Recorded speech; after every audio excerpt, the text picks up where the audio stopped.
إن الحمد لله نحمده ونستعينه ونستغفره ونعوذ بالله من شرور أنفسنا وسيئات أعمالنا من يهده الله فلا مضل له ومن يضلل فلا هادي له أشهد أن لا إله إلا الله وحده لا شريك له وأشهد أن محمدا عبده ورسوله لا نبي بعده اللهم صل وسلم وبارك على عبدك ونبيك محمد وعلى آله وصحبه ومن اهتدى بهديه إلى يوم القيامة. قال الله جل وعلا: يا أيها الذين آمنوا اتقوا الله حق تقاته ولا تموتن إلا وأنتم مسلمون. يا أيها الناس اتقوا ربكم الذي خلقكم من نفس واحدة وخلق منها زوجها وبث منهما رجالا كثيرا ونساء واتقوا الله الذي تساءلون به والأرحام إن الله كان عليكم رقيبا. يا أيها الذين آمنوا اتقوا الله وقولوا قولا سديدا يصلح لكم أعمالكم ويغفر لكم ذنوبكم ومن يطع الله ورسوله فقد فاز فوزا عظيما. أما بعد فإن أصدق الحديث كتاب الله وخير الهدى هدى النبي صلى الله عليه وعلى آله وصحبه وسلم وشر الأمور محدثاتها وكل محدثة بدعة وكل بدعة ضلالة وكل ضلالة في النار. معاشر المسلمين rahimani wa rahimakumullah. Alhamdulillah, segala puji bagi Allah Subhanahu wa taala Ar-Rahmanur Rahim, Zat yang Maha Pengasih, Zat yang Maha Penyayang. Allah Subhanahu wa taala yang telah menganugerahkan kepada kita Islam dan iman. Allah Subhanahu wa taala yang memuliakan kita dengan Al-Qur'an dan Sunnah, yang dengan nikmat ini kita beribadah kepada Allah Subhanahu wa taala Ilahul Haq, satu-satunya yang berhak disembah, dan kita beribadah kepada Allah dengan uswah dan qudwah dari Nabi kita Muhammad ibn Abdullah sallallahu alaihi wa ala alihi wa sahbihi wasallam. Tidak ada jalan untuk sampai kepada Allah Subhanahu wa taala kecuali dengan jalan yang diajarkan oleh Rasulullah sallallahu alaihi wasallam. Setiap jalan, semua jalan yang ditempuh oleh seseorang untuk bertakarrub, untuk mendekatkan diri kepada Allah Subhanahu wa taala, semua jalan itu tertutup kecuali jalan Nabi kita Muhammad ibn Abdullah sallallahu alaihi wa ala alihi wa sahbihi wasallam. Wa man yabtaghi ghaira al-islam dinan falan yuqbala minhu wa huwa fil akhirati minal khasirin. Barang siapa yang mencari agama selain Islam tidak akan diterima, dan di akhirat dia termasuk orang yang merugi. Setiap muslim dan mukmin wajib memiliki keyakinan yang sepenuhnya dan seutuhnya terhadap hal ini. Dan ikhwatal iman rahimani wa rahimakumullah, setiap kita yang menjalani kehidupan dunia, pasti kita berinteraksi dengan selain diri kita. Kita berinteraksi dengan keluarga, kita berinteraksi dengan harta, kita berinteraksi juga dengan diri kita dengan amal ibadah yang kita lakukan. Dan setiap kita ikhwatal iman, di dalam setiap pertemuan pasti ada perpisahan. Kita bertemu dengan orang tua kita, kita dipisahkan dari orang tua kita dengan kesibukan, dengan pekerjaan, atau dengan ajal. Demikian pula dengan pasangan, demikian pula dengan anak, juga demikian pula dengan harta. Kita terlahir miskin, satu lembar kain pun, satu lembar benang pun tidak kita bawa. Dan sebagaimana itu kemudian kita ditemukan oleh Allah dengan apa yang kita pakai saat ini, demikian pula suatu saat itu semua akan dipisahkan dari kita. Ikhwatal iman rahimani wa rahimakumullah, orang yang bahagia adalah yang memanfaatkan siapapun dan apapun yang Allah temukan dengannya di kehidupan dunia untuk taat kepada Allah Subhanahu wa taala. Dia manfaatkan interaksi hubungan dia dengan keluarganya, orang tuanya, dia berbakti dan taat kepada orang tuanya dalam hal yang ma'ruf. Dengan istrinya, dia didik istrinya dengan benar, anak-anaknya pun demikian. Maka itu akan memberikan manfaat bagi dirinya. Demikian pula dengan hartanya. Ketika dia belanjakan harta itu di jalan Allah Subhanahu wa taala, maka dia akan bersyukur kepada Allah Subhanahu wa taala ketika nanti dia pulang kembali kepada Allah. Jangan sampai di antara mereka yang mereka menyesali ketika mereka kembali kepada Allah, mereka mengatakan syaghalatna amwaluna wa ahluna fastaghfir lana. Ya Allah, kami disibukkan oleh harta kami disibukkan oleh keluarga kami, maka ampunilah kami ya Allah. Tapi apa artinya permohonan ampun ketika sudah di hadapan neraka jahanam? beriman, Allah Subhanahu wa taala mengingatkan, ya ayyuhalladzina amanu la tulhikum amwalukum wala auladukum an dzikrillah wa man yaf'al dzalika faulaika humul khasirun. Wahai orang-orang yang beriman, janganlah kalian dilalaikan oleh harta dan anak-anak kalian dari mengingat Allah Subhanahu wa taala. Barang siapa yang melakukan hal itu, yang terlalaikan oleh harta dan oleh anaknya, maka merekalah Allah orang-orang yang merugi. Ikhwatal iman rahimani wa rahimakumullah. Nabi sallallahu alaihi wasallam mengingatkan, idza mata ibnu Adam, beliau sallallahu alaihi wasallam bersabda, yatba'ul mayyitu thalathatun, bahwa mayit itu ketika kita meninggal dunia, kita diantarkan oleh tiga yang pergi mengantarkan kita. Yatba'uhu ahluhu wa maluhu wa amaluhu, yarji'u ithnan, yarji'u ahluhu wa maluhu wa yabqa ma'ahu amaluhu. Nabi sallallahu alaihi wasallam bersabda, ketika seorang meninggal dunia, dia akan diantarkan oleh tiga. Dia akan diantarkan oleh keluarganya, dia akan diantarkan oleh hartanya, dia akan diantarkan dengan amal perbuatannya. Yang dua akan pulang, keluarga, harta pulang, dan yang satu akan bersamanya, yaitu amal perbuatannya. Maka di antara nasihat para ulama salaf terdahulu, ketika seorang memilih teman dan sahabat, hendaklah kita memilih teman yang setia, mau mendampingi kita di saat senang dan ketika kita mengalami kesulitan. Dari tiga hal ini, yang setia dengan kita adalah amal kita. Berapa sering dari kita yang tersibukkan dengan keluarganya atau hartanya, dia lupa dengan hal yang paling setia terhadap dirinya, yaitu amal perbuatannya. Ikhwatal iman rahimani wa rahimakumullah, ketika kita meninggal dunia, anak kita, keluarga kita, pasangan kita yang katanya sehidup semati, dia tidak akan sehidup semati. Dia akan pergi, dia akan meninggalkan kita. Dan Allah Subhanahu wa taala mengingatkan kepada kita bagaimana kita nanti akan kembali kepada Allah sendiri sebagaimana kita terlahir sendiri. Walaqad ji'tumuna furada kama khalaqnakum awwala marrah wa taraktum ma khawwalnakum wara'a dhuhurikum. Kalian akan datang kepada kami sendirian sebagaimana dahulu kami ciptakan kalian, dan kalian tinggalkan semua yang kami titipkan kepada kalian di kehidupan dunia. Pasangan, harta, semuanya tidak ada yang kita bawa.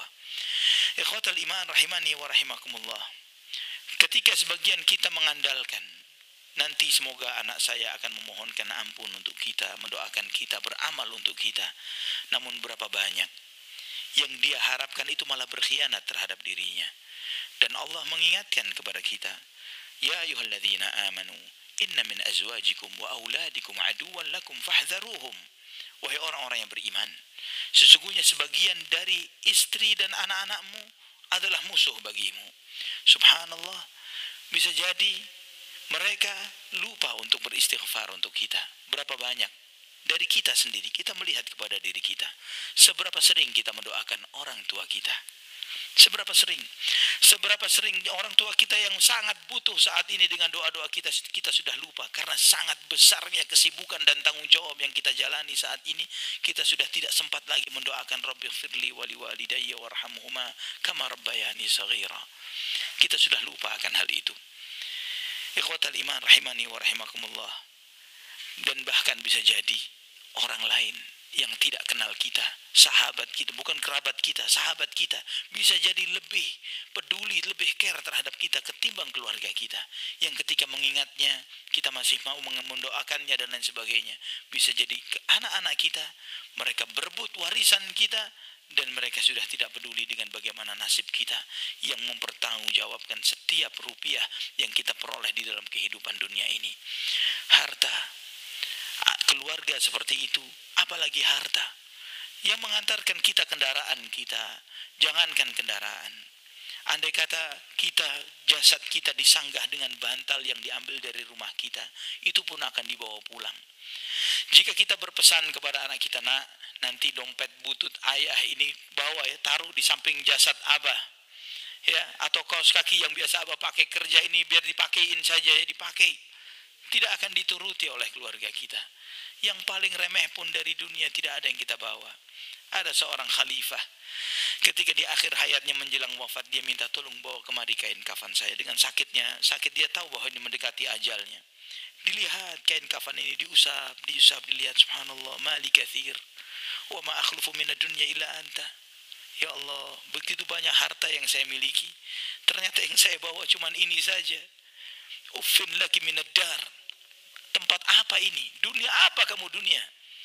Ternyata yang saya bawa cuma ini saja. Allah ingatkan, alhaakumut takatsur hatta zurtumul maqabir. Kalian dilalaikan dengan banyak menumpuk-numpuk harta sampai kalian pulang ke kuburan. Nabi sallallahu alaihi wasallam mengingatkan, yaqulu ibnu adam mali mali mali. Anak Adam mengatakan, hartaku hartaku hartaku hartaku hartaku.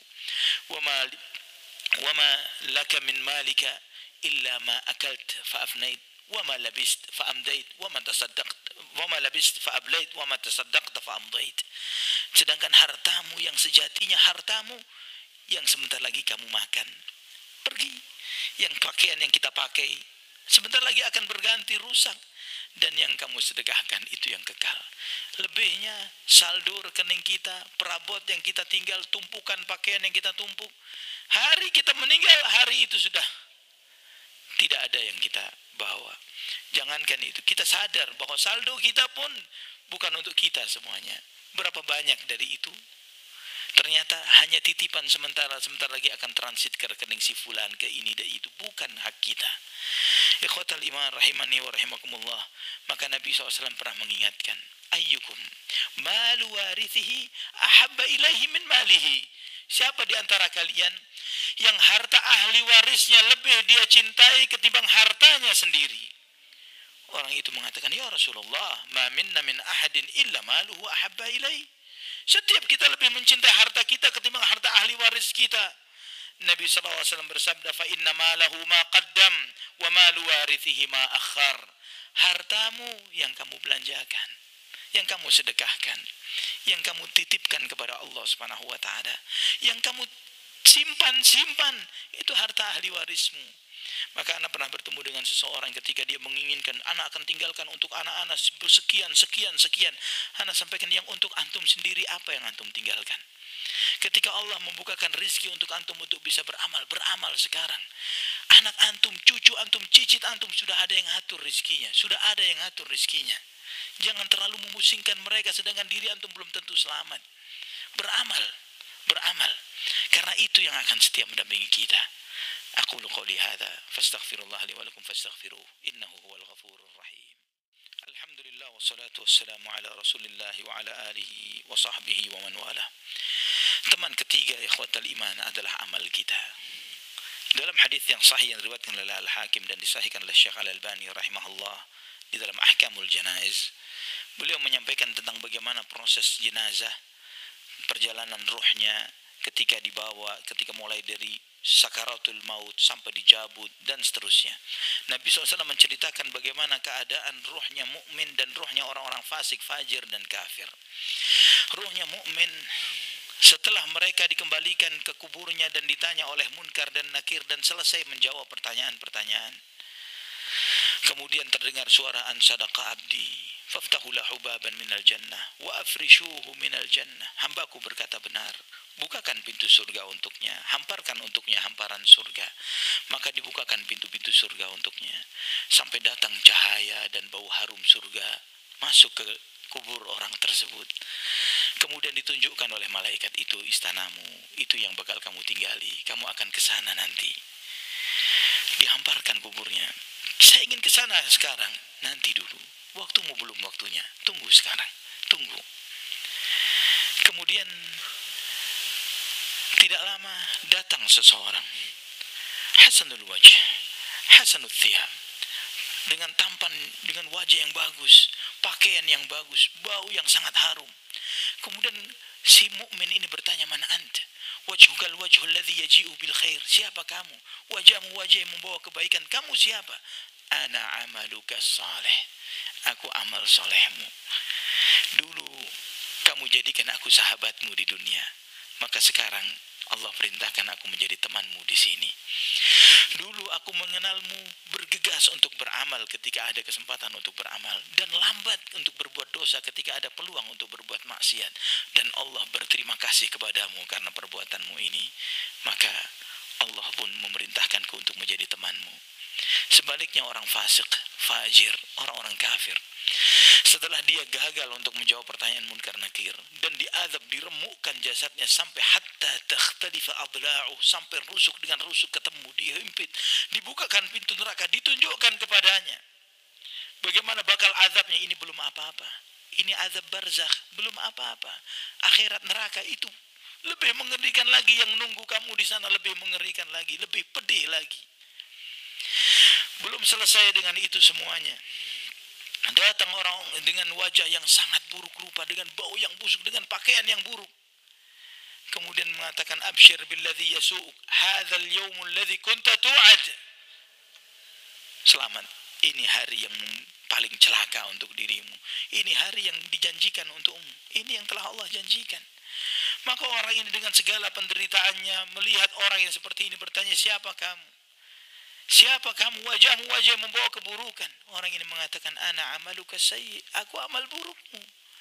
Kamu jadikan aku sebagai temanmu di dunia. Kamu jadikan aku sebagai temanmu di dunia. Maka sekarang Allah perintahkan kepadaku untuk menemanimu di sini. Dulu berapa banyak ajakan kebaikan kamu tepis, berapa banyak seruan dosa kamu dengarkan dan kamu taati. Maka inilah balasan Allah kepadamu. Ikhwatal iman, beramalah untuk dunia sekedar seberapa lama kita tinggal di sini. Beramalah untuk akhirat sekedar seberapa lama kita bakal tinggal di sana. Kita yang bisa mengukurnya dan kita yang memilihnya. Siapa yang akan menjadi teman kita? Yang berburuk rupa ataukah yang wajah yang baik? Itu semuanya kita, yang di tangan kita semua saat ini. Dan jika kita melihat pemakaman mereka yang dikubur, andai kata diberi kesempatan hidup kembali 5 menit saja, hidup kembali 5 menit saja, kira-kira apa yang mereka akan lakukan? Akan mencari kesempatan peluang dunia yang belum mereka nikmati, menu makanan atau tempat rekreasi dan sebagainya, atau mereka bakal bertaubat, beristighfar, mereka bakal sholat, mereka bakal sedekah, mereka bakal meminta maaf kepada mereka yang pernah dizalimi, mereka bakal membayar hutangnya, mereka bakal ini dan itu. Kesempatan itu sudah tidak terjadi bagi mereka, tapi kita yang saat ini di sini masih diberi kesempatan itu oleh Allah. Ambil kesempatan itu dengan sebaik-baiknya. Mari kita berdoa memohon kepada Allah Subhanahu wa taala agar Allah Subhanahu wa taala mengampuni dosa-dosa kita. Allahumma shalli wa sallim wa barik ala abdika wa nabiyyika Muhammad. Allahumma ighfir lil muslimina wal muslimat wal mu'minina wal mu'minat al ahya'i minhum wal amwat. Allahumma aslih lana dinana alladhi huwa ismatu amrina وأصلح لنا دنيانا التي فيها معاشنا وأصلح لنا آخرتنا التي إليها معادنا واجعل الحياة زيادة لنا في كل خير واجعل الموت راحة لنا من كل شر. اللهم اغفر لنا ولوالدينا وارحمهما كما ربونا صغارا. ربنا اغفر لنا ولإخواننا الذين سبقونا بالإيمان ولا تجعل في قلوبنا غلا للذين آمنوا ربنا إنك رؤوف رحيم. ربنا هب لنا من أزواجنا وذرياتنا قرة أعين واجعلنا للمتقين إماما. ربنا آتنا في الدنيا حسنة وفي الآخرة حسنة وقنا عذاب النار. وصلى الله على عبدك ونبيك محمد وعلى آله وصحبه وسلم والحمد لله رب العالمين. أقم الصلاة.